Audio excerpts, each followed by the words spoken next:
Il est 13h sur Gel Africa Télévision. Mesdames, Messieurs, bienvenue à suivre ce journal-là. À l'Aïna, la Turquie a réaffirmé son engagement à soutenir la République démocratique du Congo dans la quête d'une paix durable à l'issue d'une série d'audiences diplomatiques tenues à Kinshasa par le vice-premier ministre en charge de la défense nationale. Toujours à l'Aïna, l'Union européenne annonce 81,2 millions d'euros d'aide humanitaire pour soutenir des populations vulnérables de l'Est de la République démocratique du Congo et les réfugiés des pays voisins face à une crise aggravée par les conflits et les déplacements massifs. Et enfin, l'accord signé à Washington entre le Rwanda et la République démocratique du Congo n'est qu'un point de départ selon Washington, alors que la reprise des combats et la prise d'Ouvira par les M23 compliquent sa mise en œuvre. Mesdames et messieurs, c'est tout pour le sommaire, mais avant les détails, je vous invite à vous abonner à notre chaîne.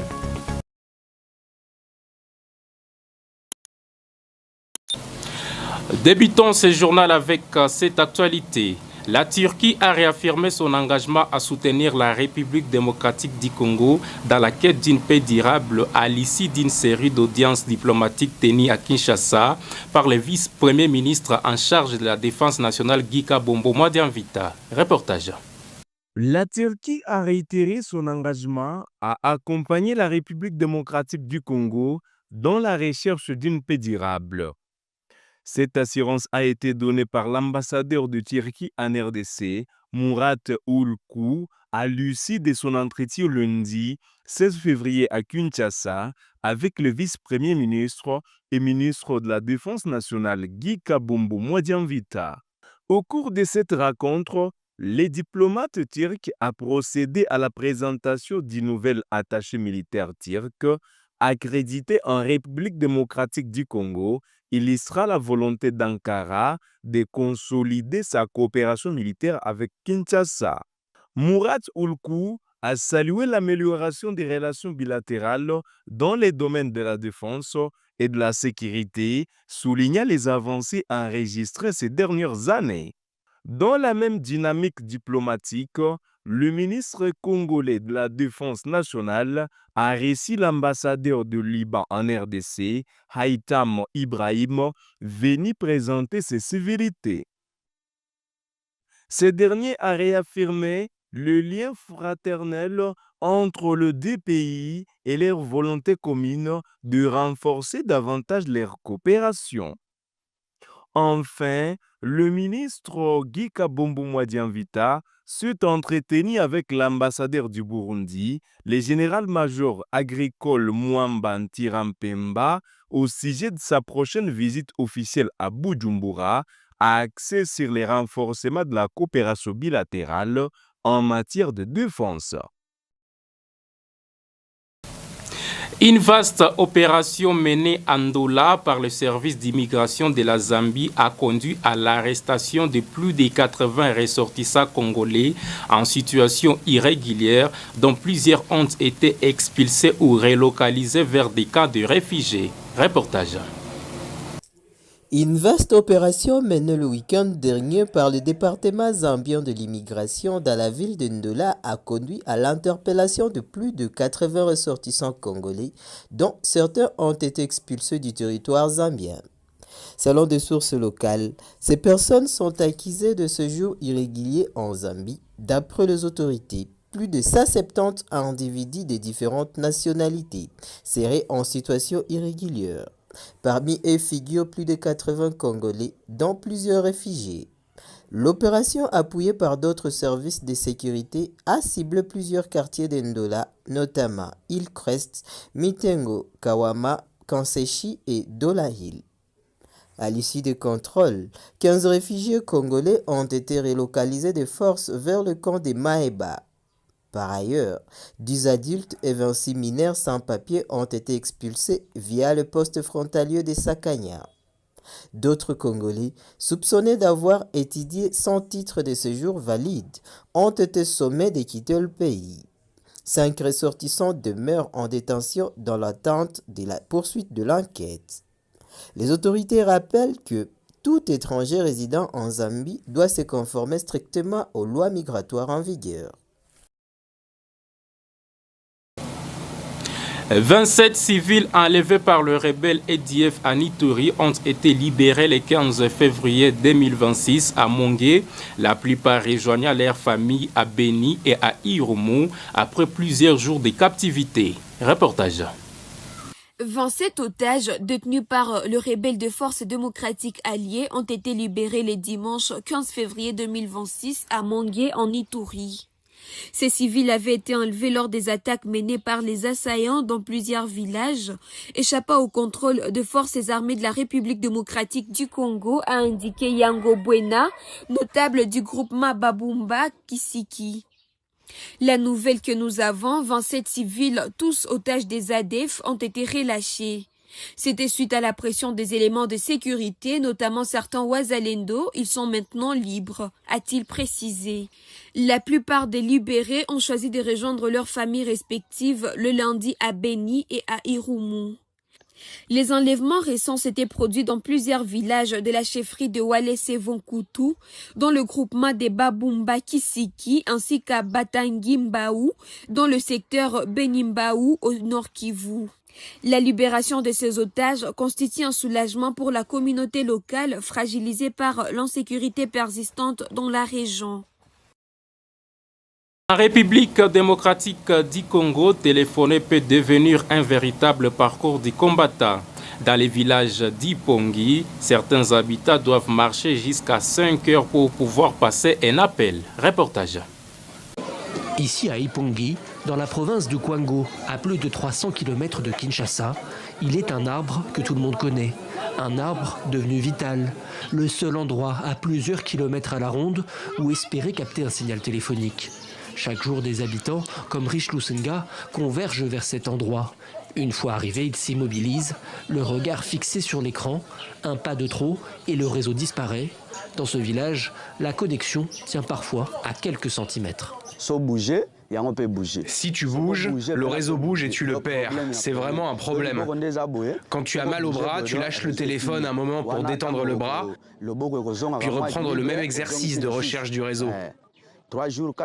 Il arrive qu'il n'y ait pas de réseau pendant 3 ou 4 jours, puis le réseau se rétablit. Ce n'est pas un réseau permanent. Pas un réseau fixe, car l'antenne relais est à 300 km de là. Dans ces conditions, échanger avec ses proches prend souvent des allures de parcours du combattant. Spag Bakwalona a marché pendant plusieurs heures avant d'arriver dans le village. Il cherche à avoir des nouvelles d'un membre de sa famille dont l'état s'est dégradé. Ce jour-là, pas de réseau sous l'arbre, mais le propriétaire de cette maison assure que juste devant chez lui, un signal a été détecté. On est nombreux à prendre 4 ou 5 heures pour venir ici accrocher nos téléphones. J'ai moi-même mis 5 heures pour venir effectuer des appels ici. Nous demandons au gouvernement de nous aider dans notre secteur de Lufuna, au village Ipongi. Nous souhaitons que l'on nous place une antenne. Les autorités congolaises affirment avoir tenté d'apporter des solutions, mais la présence sur place de la milice armée Mobondo a ralenti les travaux. En plus des difficultés liées au réseau téléphonique, les populations doivent faire avec des routes dégradées, freinant l'activité économique. Avec le début du désarmement du groupe armé, l'espoir renaît parmi les habitants, celui de voir son quotidien s'améliorer et dire au revoir pour de bon. L'Union européenne annonce 81,2 millions d'euros d'aide humanitaire pour soutenir les populations vulnérables de l'Est de la République démocratique du Congo et les réfugiés des pays voisins face à une crise aggravée par le conflit et les déplacements massifs. Reportage. L'escalade du conflit dans l'est de la RDC continue d'entraîner des déplacements massifs de population. Les ressources alimentaires, l'eau potable et les abris s'amenuisent dangereusement, tandis que femmes et enfants demeurent particulièrement exposés aux violences et à l'exploitation. En marge de la visite de la commissaire européenne à la préparation et à la gestion des crises, Adja Larbib, dans la région des Grands Lacs en RDC, l'Union européenne a annoncé une enveloppe de 81,2 millions d'euros d'aide humanitaire pour l'ensemble de la région. Ces financements visent à fournir des services essentiels aux populations vulnérables de l'Est de la RDC ainsi qu'aux réfugiés ayant fui vers les pays voisins. Une partie des fonds soutiendra également des projets au Burundi, au Rwanda et en Tanzanie. Un montant de 13,2 millions d'euros sera spécifiquement consacré aux mesures régionales d'assistance aux réfugiés et au renforcement de la préparation aux catastrophes. La RDC demeure confrontée à l'une des crises humanitaires les plus graves au monde, avec plus de 21 millions de personnes nécessitant une aide d'urgence et près de 28 millions touchés par l'insécurité alimentaire dans un contexte de violences persistantes et des violations des droits humains. Le quartier Kindia, longtemps négligé, se transforme grâce à la restauration de l'autorité de l'État sous l'administration militaire du lieutenant-général Luboya Nkashama Johnny, apportant route, éclairage et infrastructures aux habitants de Bunia. Reportage. Au coin du boulevard Kindia, la poussière a laissé place au macadam et l'obscurité a cédé devant la lumière. Chaque jour, les contours du futur se dessinent un peu plus nettement. Dans ce quartier populaire de la commune de Nyakasanza, la promesse d'une urbanité réinventée prend forme. Les vieux murs fatigués s'effacent progressivement au profit des nouvelles lignes architecturales plus audacieuses et plus structurées. Kindia opère une mue spectaculaire. Regardez ces ampoules ici à Kindia. C'est vraiment une véritable réalisation. Avant, c'était vraiment de l'obscurité. Regardez aujourd'hui.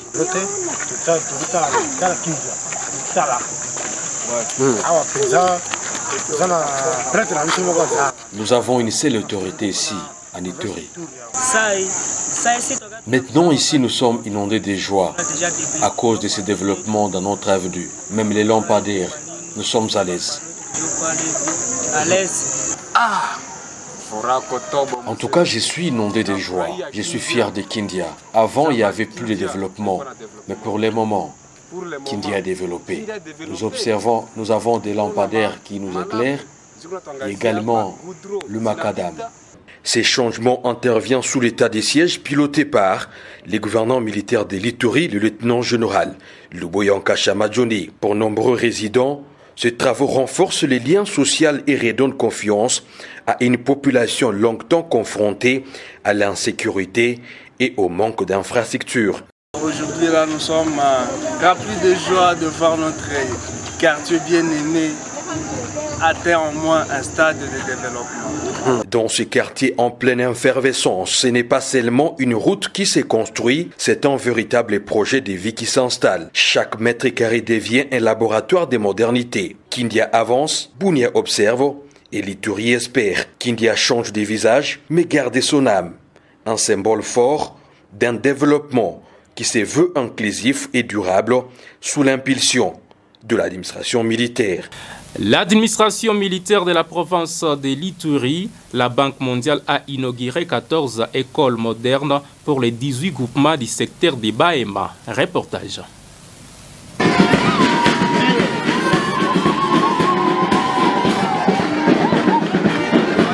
La cérémonie officielle de la remise de ces écoles achevées et entièrement équipées s'est déroulée au groupement Terré dans le secteur de Bahema Dirumu. Une activité présidée par les gouvernants militaires de l'Ituri, le lieutenant-général Luboya Nkashama Johnny, à travers les projets Star RDC. La Banque mondiale matérialise ainsi son engagement en faveur de l'éducation dans cette province longtemps fragilisée par l'insécurité. Ces infrastructures scolaires bénéficient à 18 groupements des communautés ituriennes. Mais pour ceux qui ne le savent pas, il n'y a pas que les 14 écoles qui ont été remises ce matin. Nous sommes déjà en pleine construction de 34 autres infrastructures qui, si Dieu le permet, nous reviendrons encore ici au mois de mai, personnellement, pour le remettre aux communautés. Pour les autorités coutumières du secteur des Bahema Dirumu, cette dotation est perçue comme une véritable bouffée d'oxygène. Ici au groupement Serré, ces appuis de son Excellence, Monsieur le Gouverneur, sont palpables à travers la construction des pompes bio.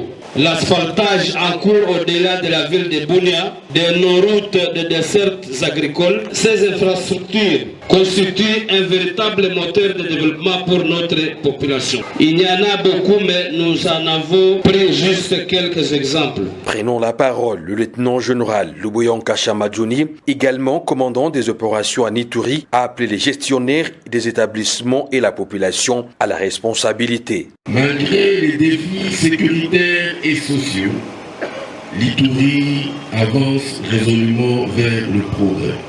C'est aussi l'occasion de rappeler que vous êtes non seulement des bénéficiaires de ces écoles, mais que vous devenez acteurs de leur protection et de leur bon fonctionnement. Au-delà des Bahema d'Iromo, plusieurs changements structurels sont visibles à travers la province. Des signaux encourageants qui attirent aujourd'hui la curiosité des nouveaux investisseurs. Sous l'état des sièges, piloté par le lieutenant-général Luboyanka Chamadjouni, l'Ituri a amorcé un tournant décisif dans son histoire.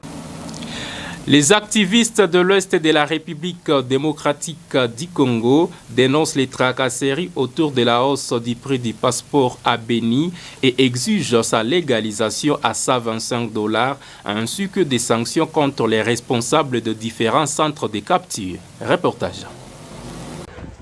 Excellence, Madame la ministre des Affaires étrangères, nous sommes consternés de voir que la délégation que vous avez envoyée à Beni est venue pour appuyer les tracasseries qui se font au centre de capture de passeports à Beni. Madame la ministre, nous voulons dire ceci. Nous ne sommes pas des incivils et notre pays n'est pas une jungle. Nous pensons que notre pays marche sur base des lois et sur base de la Constitution.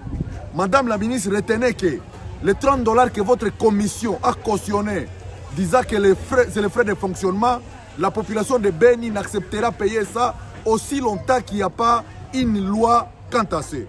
Nous vous demandons, Excellence Kaikwamba, le pays se gère sur base de loi. Et ce qui n'est pas dit, c'est du vol. Les $30 que le centre de capture est en train de voler à la population de Beni et que la commission que vous avez envoyée pour prouver le vol, que vous nous gouvernez pour nous piller, nous ne sommes pas vos vaches laitières, Excellence, Madame la ministre. Nous vous prions ainsi, si dans 48 heures, vous ne faites pas sortir l'arrêté qui pourra répertorier ces $30 dans les lois de notre pays, on n'acceptera jamais. Et nous pensons que le ministre de la Justice doit entrer directement en jeu pour arrêter cette commission mafieuse qui est venue à Beni pour intimider la société civile, disant que les $30, c'est pour la prise en charge des agents commis au centre de capture. Rappelez-vous bien, Excellence Kaikwamba, si vous saviez que le passeport coûterait $150, vous devriez reprendre ça dans la loi des finances. Et nous vous appelons, Excellence, de signer une mesure d'accompagnement et d'approuver ces vols que vous faites à Bunia, à Lubumbashi, à Beni, à Kisangani, à Kinshasa, partout où il y a des centres de capture où les Congolais sont en train d'être tracassés aux vies aussi de tout le monde. Votre commission elle-même a approuvé que les $30, c'est pour les frais de fonctionnement. Et comment est-ce que vous êtes capable de signer l'arrêté qui va mettre en cause les déclarations du chef de l'État mettant le passeport à $75? Nous disons non et non. Excellence, Monsieur le ministre de la Justice, nous savons que vous travaillez en silence et sans populisme. Nous vous demandons de traquer tous ces volets qui sont en train de voler la population en imposant des taxes qui n'ont pas de référencement dans les textes réglementaires du pays. À toute la population de Beni, de Bunia, de Lubumbashi, qui se faut tracasser au centre de capture de passeport, nous disons non. Aidons notre pays à prendre une marche de bonne gouvernance parce que nous, la population, en payant ces fonds qui n'ont pas de référencement dans les textes réglementaires du pays, c'est cautionner la mauvaise gouvernance dans notre pays. Lèvons-nous tous contre les antivaleurs. L'accord signé à Washington entre la République démocratique du Congo et le Rwanda n'est qu'un point de départ selon Washington, alors que la reprise des combats et la prise d'Ouvira par les M23 compliquent sa mise en œuvre. Reportage.